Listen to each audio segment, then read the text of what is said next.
Coming up on today's Locked On Bucks, we recap.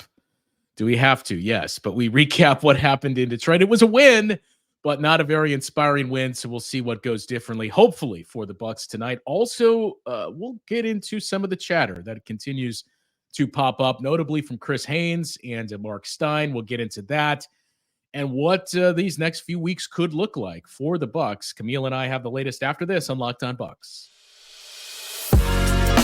You are Locked On Bucks, your daily Milwaukee Bucks podcast, part of the Locked On Podcast Network, your team every day.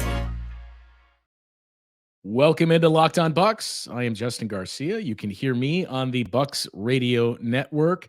She's Camille Davis. In addition to this show, you can hear her on the Technical Foul podcast and tough subject, but also the Carry the G in MKE podcast. We both thank you for making Locked On Bucks your first listen each and every day. We're free and available wherever you get your podcasts, viewable on YouTube as well, part of the Locked On Podcast Network, your team every day. Today's Locked On Bucks is brought to you by LinkedIn.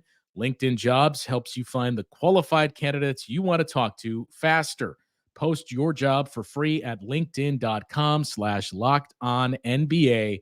It's linkedin.com/lockedonnba to post your job for free. Terms and conditions apply. It is Locked On Bucks, but I would assume the Venn diagram of Bucks fans and Packers fans overlaps quite a bit. I kind of cut you off there, Camille, but look, at least we're used to disappointment in the state of Wisconsin. I mean, yeah, and just we won't stay on the Packers too long because there's far more things to talk about here around the Bucks, but disappointing. I mean, we didn't expect to be in the playoffs this season, but when you're in a game and you look like you can win it and then you lose it, that's what's so disappointing about it. Very, very frustrating game, but frustration seems to be the popular word here around our sports team. So speaking of frustrating, Saturday in Detroit, it's set up for a great day. The last time we had the Bucks and the Packers on the same day, it was a magical day with Jordan Love and that performance against the Cowboys. You had the Dame Lillard buzzer beater against the Kings, and you thought, what could go wrong here? You did win the game, but it was one of those wins where I think at the time you leave thinking, oh man, this kind of feels like a loss versus a win. Now, there are some interesting numbers to get into coming out of that, but as we mentioned leading into this weekend, potential for 2 get-right games against a, all due respect, very bad Pistons team, and you got the win, but in terms of the optics, you did not see what you were looking for on Saturday. Absolutely not. It was a game where you only held the Pistons to only 30 points in one quarter. In the one quarter, you held them to under 30 points. They scored 29. There was no Cade Cunningham in this game, which, as we know, he is the engine that makes the Pistons go, best player on that team. And without him, they were still able to put up 135 points on the Milwaukee Bucks, who were fully healthy in this game. Everybody who you would think would play for the Bucks suited up, and they still gave up 135 points, which it's not good. That is not good. So I definitely understand why people left this game just feeling kind of icky. Like, we won, yeah, but we didn't win in a way that gives me too much hope or too much faith in what I'm seeing with this team. And when you're looking at the numbers, like, I understand that feeling, but one thing I did look at was the outlier of the game, where you have the Pistons coming in and they make 21 threes, season high for them. The Pistons have not been a great 3-point shooting team so far this season. We talked about it, Justin, on the Friday episode of Locked On Bucks about how they're not great there. We know they just made the trade to bring in Gallinari and Muscala, who career-wise, they have been known as 3-point shooters, and they haven't been shooting the ball too well so far this season. I probably am the reason why the two of them went combined, I believe, 5 for 5 from 3 in this game, because I talked about how they weren't shooting well ahead of it. The Pistons attempt the second fewest threes per game in the league at just over 30. They make the second fewest at just under 11. They weren't too far off their attempts, and I think that's where the whole outlier thing comes into play. They attempted 37, and they made 21. They had 10 makes in the first half, and this wasn't like just one hot quarter. This was quarter by quarter that you thought, okay, that's going to tail off. The first quarter, they were 6 of 9. You thought, all right, this is the Pistons. They're already beyond halfway towards their average for makes in a game. This won't last. Second quarter, 4 of 8, so 50% there. Third quarter, 5 of 9. And the fourth quarter, 6 of 11. So you saw where they sat at halftime when it was close to 60% shooting, already made 10 threes, and you thought, all right, second half is going to look a lot different.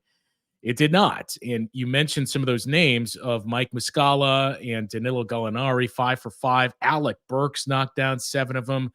Bojan Bogdanovic with 3 of them. So it was basically all across the floor that we saw this. And I've seen a few people point to the outlier in that, well, I mean, the way the Pistons shot the ball, the percentage of threes, the number of teams that we've seen shoot at that level in recent years is very, very slim.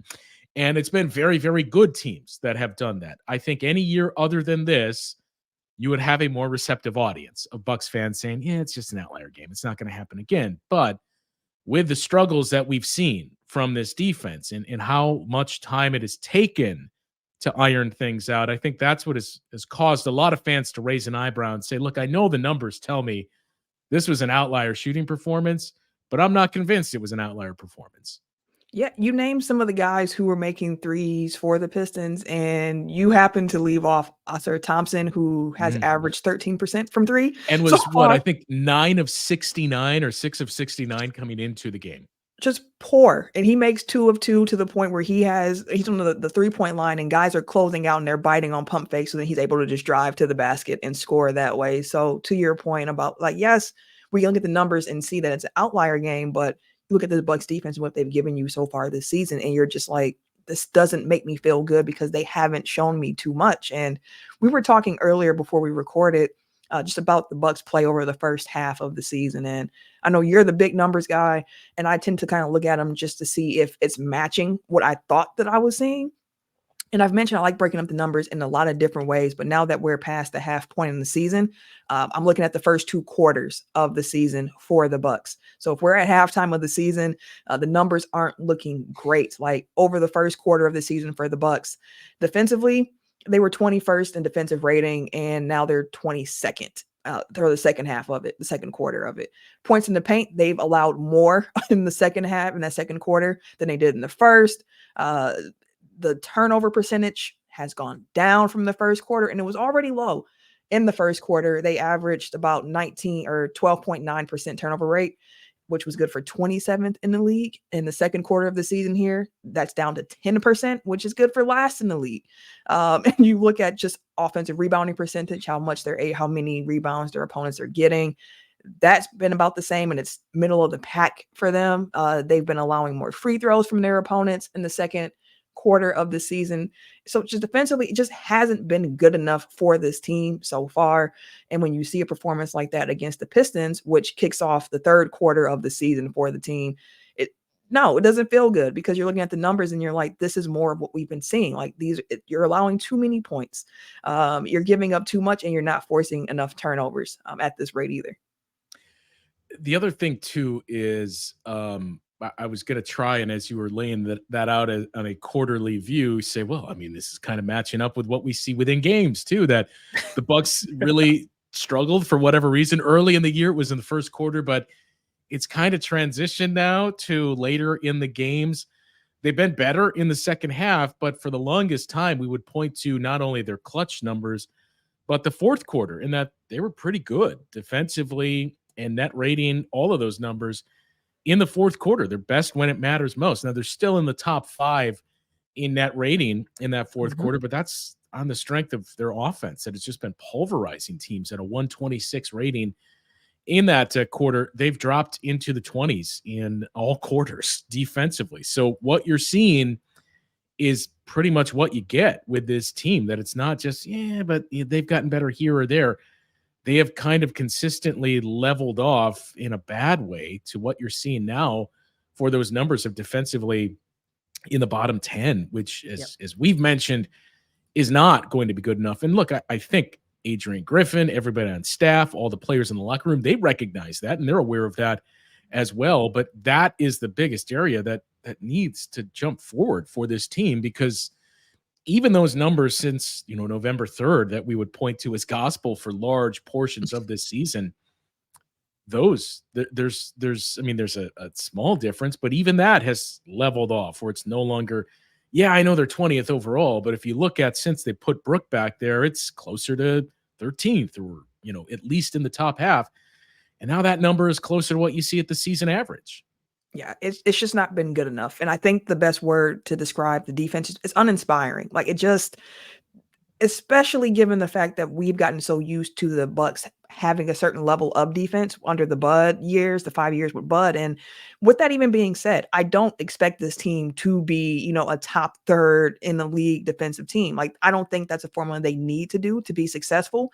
But I do know being bottom third is not also a formula to be successful. The Bucks have to, at the very worst, be middle of the pack defensively when it comes to looking at all these numbers and how they play. And then, of course, in the fourth quarter in the clutch, you want to see that get even better. So they got the clutch part down for the most part, but overall, we have to have a better effort from this team throughout the game going forward. And hopefully this season plays out how their games have, where the second half is a bit stronger for them, because the first half, again, has been uninspiring, especially defensively. Well, to get back to that Pistons game, I want to get into a little bit of it after the break, because there were some interesting things that Adrian Griffin had to say after the game about their defense and where he felt they ran into some of those issues. So we'll get into that conversation as well as everything else that has been out there in the last couple of days, as this is the time we're now almost 2 weeks away from the trade deadline. So we'll get into all of that chatter coming up after this on the show. Well, at the start of the new year, every small business owner is asking themselves the same question. What's the one move I can make that'll take my business to the next level in 2024? Not unlike what John Horst is undoubtedly asking himself right now. LinkedIn Jobs knows that your success all depends on the team you surround yourself with. That's why LinkedIn Jobs has created the tools to help find the right professionals for your team faster and for free. LinkedIn isn't just another job board. LinkedIn has a vast network of more than 1 billion professionals, which makes it the best place to hire. Hiring is easy when you have that many qualified candidates. So easy, in fact, that 86% of small businesses get a qualified candidate within 24 hours. It's why small businesses rate LinkedIn Jobs #1 in delivering quality hires versus leading competitors. LinkedIn also knows that small businesses are wearing so many hats and might not have the time or resources to hire. Thankfully, with LinkedIn, the process is intuitive, quick, and easy. So post your job for free at linkedin.com/lockedonnba. That's linkedin.com/lockedonnba, LOCKEDONNBA, to post your job for free. Terms and conditions apply. And Camille, we should remind everybody as well that in addition to this show, Locked On Bucks, you can find even more quality content out there through Locked On with the first ever national sports 24/7 streaming channel on YouTube. Locked On Sports Today, it's here for you 24/7, covering the top stories of the day with the local experts of Locked On, plus national shows that cover every league. Just go to Locked On Sports Today on YouTube and subscribe to the first ever national sports 24/7 streaming channel. Adrian Griffin, after that game against the Pistons, I mentioned some interesting comments that he had, and and this is not a knock on Griff, but I think we've kind of reached the point where we know what the issues are. We know what to look for with this team, that you can almost kind of predict what he's going to say and what he's going to focus on in the post game. And that was the case for me. However, I was most struck by his assessment of the defense overall, in that his quote was, our starters tried to compete. We got some stops in the fourth quarter, and I felt like we were pretty mindful of and executed the game plan. I heard guys were talking out there and communicating, and the effort was there. We made some big-time defensive stops in the fourth quarter, which is true. Give the Pistons credit. They played a tough game, but for the most part, our starters really competed defensively. Our issues came when we had to play smaller against the second unit. And, it could be easy to brush that off. And I think there is some truth to that, because when we mention all those players with the Pistons that went off, 7 threes from Alec Burks, Mike Muscala, 4 of 4, Asur Thompson making 2 3-pointers. Those are all bench players. And there was a couple of moments in the game too when Pistons were going smaller and Bogdanovich was playing the 5 essentially for them. And you saw sequences of Brook Lopez having to defend him on the perimeter and Bogdanovich saying, hey, I'm just going to shoot here. So there is a little bit of credence to what Adrian Griffin said there of, look, if I just look at this by the numbers, sure, their bench was the most impactful. And I think that's the big thing with this Bucks team is it was another game where the bench didn't blow you away in terms of production, 18 points. The Pistons bench scored 85 points in this game. And look, we don't expect the Bucks to be pushing other teams in terms of the top scoring bench units in the league. That just hasn't been the model for going on a decade now. But the way that this is constructed is, look, we got Giannis and Chris and Dame and Brooke and even Malik. We're going to get scoring there. What we need from our bench is defense, and we need to hand you the lead and not give that up. And that's the issue that I think we've seen quite a bit so far this season. We have. And it was interesting seeing the rotation in that way, right? Because we've had conversations about when Jay Crowder comes back, where do his minutes come from? And I was like, maybe they come from the starters a bit. Maybe you see them playing a minute or two less than what you normally seen, which, if every starter played 2 minutes less, that gives you 10 minutes right there to give a Jay Crowder, and you can alternate. You can figure out what you're going to do with the rest of the bench there. And in this game, Bobby played 17 minutes and Jay played 14. So this is one of the lowest minute totals that we've seen from Bobby throughout the season so far. He had a game where he played 16 in the month of January so far. So it's been kind of up and down there for him. But like you said, you look at the numbers and everyone on the Bucks bench finished with a negative plus minus, right? Led by Pat Connaughton, who was a minus 18. And you flip that to the Detroit bench, and they were all in the positive while all their starters were in the negative. Meanwhile, all of the Bucks starters were in the positive, with the lowest one being Chris Middleton. And he spent a lot of his time on the court with those bench units trying to be the starter to help man them a bit. So yeah, they definitely need more there. And the more isn't necessarily scoring alone, because the Bucks are top heavy. That's the truth of it. And that's where most of their points are going to come from. And to your point about what you need from your bench, you need them to be able to get in the game and not squander the lead. You need your bench to be able to provide you some different looks to throw at the opposing team as well. And at this point, we're halfway through the season. This is a big enough sample size to start saying, hey, I'm not sure if this combination is working exactly. And we talked about the bigger numbers here. And that is why it's no surprise to me that we're hearing these reports coming out about John Horst being so aggressive here coming up to this trade deadline, looking for defensive help, because that's what this team needs more than anything. And when you look at your bench, there's not much there where you can lean on and say, hey, I know you can help us defensively outside of what we've seen from Andre Jackson Jr. And that is still even with the learning curve of him being a young guy who's fouling a lot, getting these rookie fouls, has to learn through all of that as well. He's not a perfect player, but he's young and we haven't gotten enough from our vets. Although Jay just came back, we'll see how that changes things. But so far, the rotation has been really Bobby and Pat as those vets you lean on the bench, and it hasn't been good enough so far.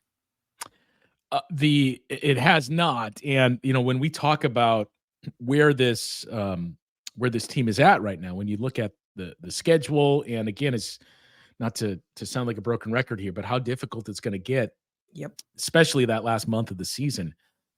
I keep coming back to this stretch right now is very big for the Bucks, because you don't want to lose the rope here. And we'll get into the trade chatter and some of the reports from Chris Haynes in just a moment here. But as we sit right now, I kind of mentioned those tiers. The Bucks are 3.5 back of the Celtics, 3 back in the loss column.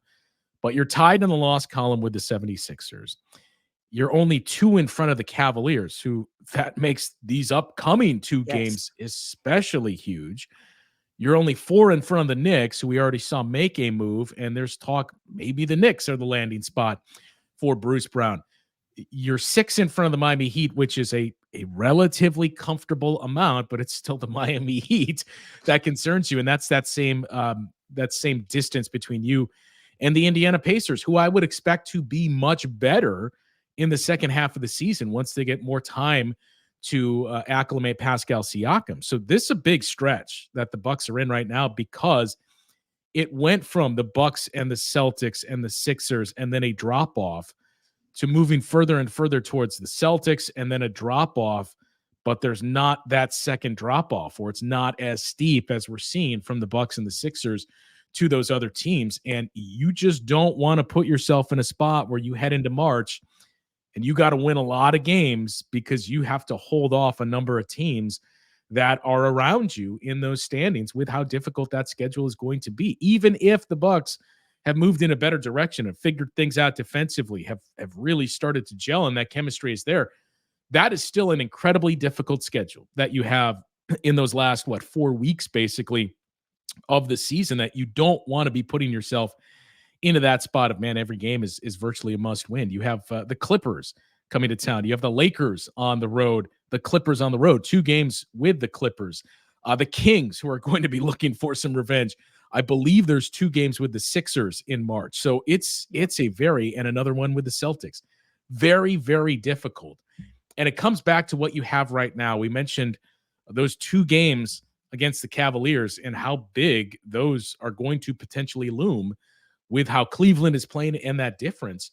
But this schedule in the immediate future for the Bucks, if you look at the last 15 games, the number 1 team in terms of defense and net rating in the league is the Cavaliers. Yep. You got 2 games with them. Number 3 in net rating is the Pelicans, who you play later this week. The Jazz you just played, they're number 6. The Nuggets you play in a week? They're number 7. You got the Timberwolves in just over a week. They're number 9. So this is a stretch that you don't want to overlook either when we keep talking about March. Right now is potentially huge for the Bucks. It truly is. I mean, you mentioned this week's schedule. We have Detroit tonight. You have the 2 games against Cleveland, and then you end the week against New Orleans. And then you head west, right? Mm-hmm. So after these next 3 home games that they have, after they finish this road game in Detroit, Cleveland at home, New Orleans at home. Then you go on the road, and you're playing 5 straight road games against Denver, Portland, Dallas, Utah, and Phoenix. And then you come home to see Minnesota. Dallas, who already handled you, and as we mentioned, is playing much better. Phoenix, for all the chatter about them, they are headed in the right direction of late. Look at Grayson Allen flirting with the 50, 90, 40 season. Like, look at the former shooting guard of the Bucks doing this thing. But no, it's a tough road for the Bucks. And looking at the standings, we mentioned the Heat, and it should also be mentioned that they have been dealing with a lot of injuries. Yeah. So for the Miami Heat to still be 6th in the conference with all of the injuries that they've been facing, like, that doesn't bode well either for any other team in the conference. Like, hey, they're still top 6 in the conference with all of these different injuries. Like, the Bucks have to get it together, and they have to get it together quickly defensively. Now, we haven't mentioned much about the offense because I think everybody can look at that and say, like, well, at least that's moving, like, that's working well. And that is true, which is why heading into the trade deadline, it's no surprise that what John Horst is looking for this team is primarily defensive help on the wing. Like, that's what this team needs. And coming up to this stretch, like, even looking to what they have before the All-Star break, you're just like, it's going to be a week because, after the deadline, February 8th is the deadline, and you play Minnesota that night. You follow that up with Charlotte the very next night, so a back-to-back, and then you finish out before the break with Denver, Miami, and Memphis. And we know Memphis has had their injury concerns as well, but these young dudes that they've been throwing out there, they're doing what they can. Like, it's not a game that you want to overlook, but it's ironic that the last game before the break is a game against Memphis, which you saw during the year where we acquired Drew Holiday. That last game against Memphis was a big swing point for the Bucks. So you hope that they're able to finish strong heading into the break, that they're able to do something at this point. It's a big stretch for this team, and there's a lot that you need to see improve. Obviously, how much of that is just internal versus how much of it is we need to make some moves. We'll get into that coming up here, because again, A lot of chatter going on, as you would expect, as we're about 2.5 weeks away from the trade deadline. But chatter from some very well-sourced insiders, especially with this Bucks team, that are reporting some things. Some interesting names that have popped up in these last couple of days. Camille and I will get into that coming up after the break. Today's Locked On Bucks is brought to you by BetterHelp. And look, we've reached that time of the year, or past it, I should say, where everybody is dealing with something. The holidays can be very stressful for anyone, but it's not the only time of year that can bring its stress. This is also a part of the year where we set our New Year's resolutions and look to improve ourselves. But what if you're already thriving in one specific area and you want to find more ways to build that? That's where BetterHelp can help you or someone else in your life in 2024. As I mentioned, we get obsessed with how to change ourselves instead of maybe just expanding on what it is we're already doing right. And maybe you finally organize one part of your space and you want to tackle another one, or you're taking supplements every morning and now you want to actually find your nutrition as well. Therapy can help you find your strengths so you can ditch the extreme resolutions and make changes that really stick. If you're thinking of starting therapy, give BetterHelp a try.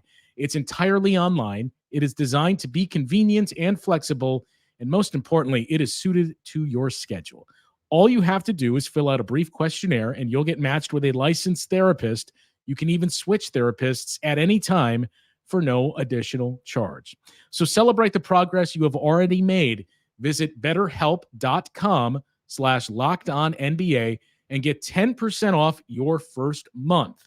That's BetterHelp, HELP.com/LockedOnNBA. And the NFL season is wrapping up. It unfortunately wrapped up for our team, but there is still time to get in on the action with FanDuel.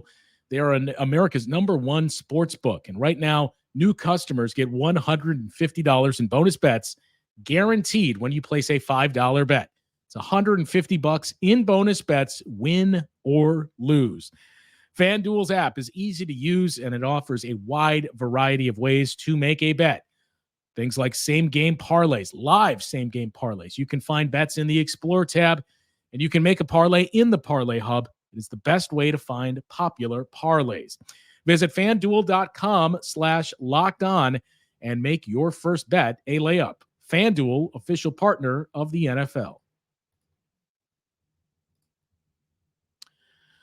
So those names, Camille, I think the big one that it surfaced, over the weekend or late last week was the first time we saw mention of this, but DeJounte Murray's name has been out there for a couple of weeks now with things clearly not working. I think that's safe to say. In Atlanta, they are currently occupying the 10 spot, but it's basically going to come down to the Hawks and the Brooklyn Nets for that final play-in spot, it seems like. Still, 10th or in the play-in tournament period is not where the Hawks anticipated to be, especially in this being the first full year of Quinn Snyder, still having a lot of the same issues and below 500. So it's only natural that that's a team that would pop up with, look for them to make some moves. DeJounte Murray's a guy they gave up a lot to get and paid as well. Then now his name is popping up. And as we heard from Chris Haynes, who again is pretty well connected with the Bucks, I think we'll leave it at that. The Bucks are one of those names that has checked in on the availability of DeJounte Murray. So DeJounte Murray, let's just say this advances. And again, as Chris Haynes said, it hasn't gotten to that point yet. It's more of John Horst saying, hey, you guys are floating him out. What are you looking for? But let's just say something were to come together. What is your idea on the fit for DeJounte Murray with this team? Now, the idea of DeJounte Murray sounds great, right? Because you think of him when he was with the Spurs and the defense that he was able to bring, and we know that he can fill it up offensively as well. So to be able to have a two-way guy is super appealing, because at this point, you wouldn't need him to be a lead guard here because you're next to Dame, and he's been playing next to Trae Young. It's been kind of like a duo between the two of them, really carrying the offensive load. He comes here offensively, He's behind Giannis, he's behind Dame, and then he's going to get his where he gets his at that point. Because you also have Chris to deal with here as well.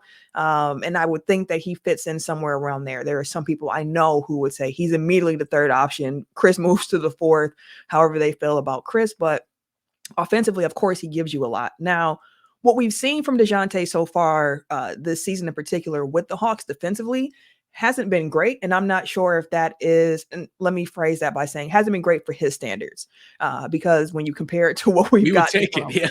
Right. When you compare it, like it's still better than what we've seen here in Milwaukee. But the defense has definitely fallen a bit from where you saw him previously before. But I mean, he's a great fit and he's a younger guy. The contract isn't unreasonable at this point for him either. So like that's appealing. But I mean, I've heard the Lakers have been one of the front runners for him at this point. So it's going to come down to if the Bucks can outbid other teams for him.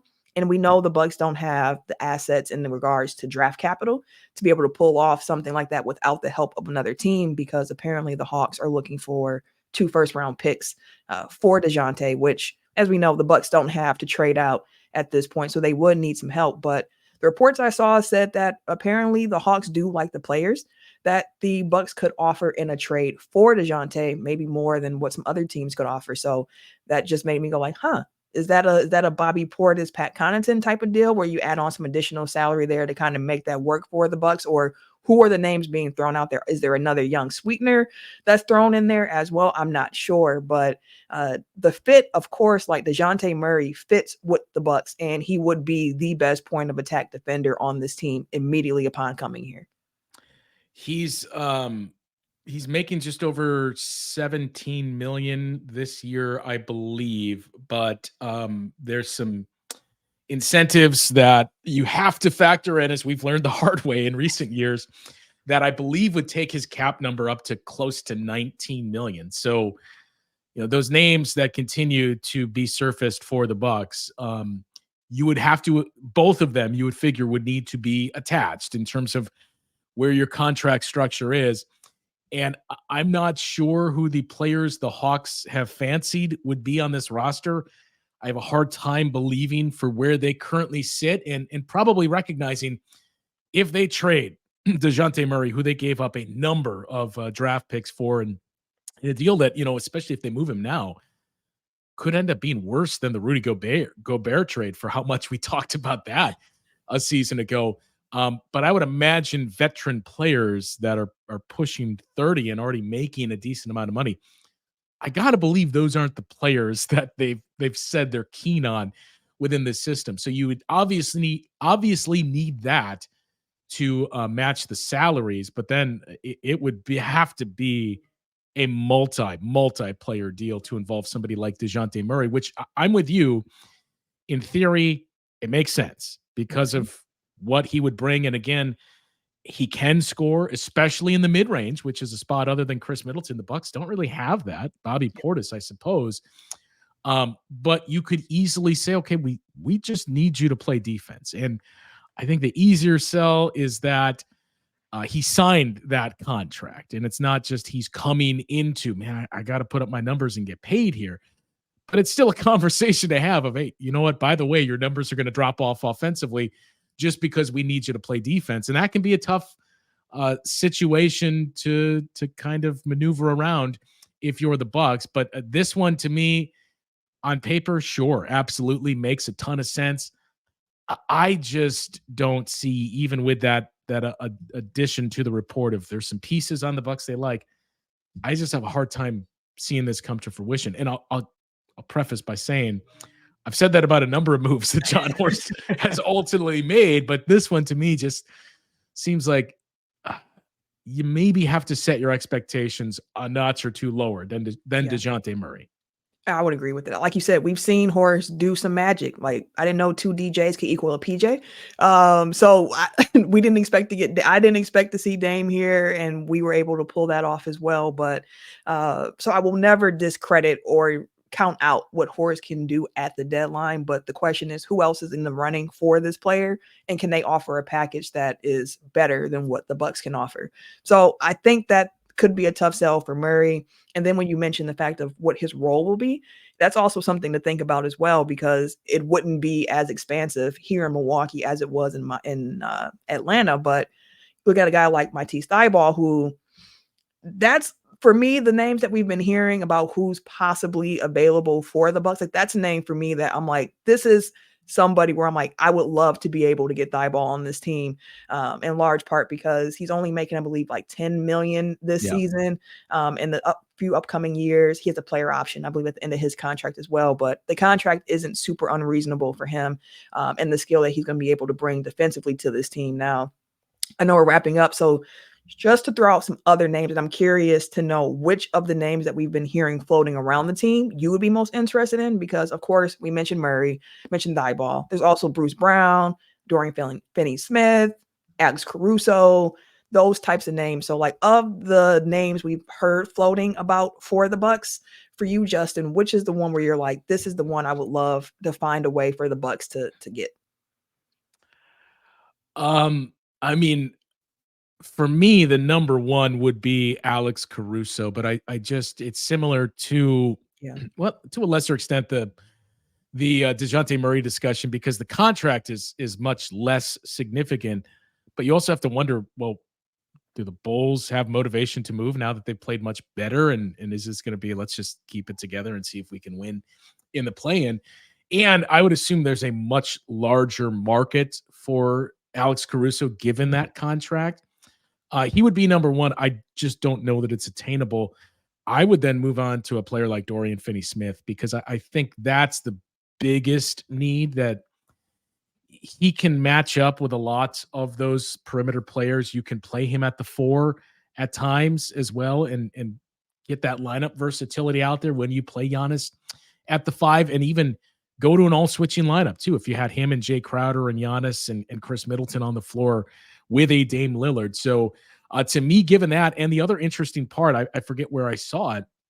It may have been Marc Stein, but when speaking about names like a Dorian Finney-Smith and others playing that same role, it may be, I don't know if I'd say easier, but it may take a little less to obtain them than you would have originally thought, because there seems to be more wing players available now, which just kind of goes against the way we've seen this game played, those are the guys that you want, but it seems like there's more of them on the market with Finney-Smith and Thybulle and Alex Caruso and potentially DeJounte Murray and others, that it may be a simple supply and demand where there's more wing guys out there than, teams that are looking to acquire them, competing teams, I should say.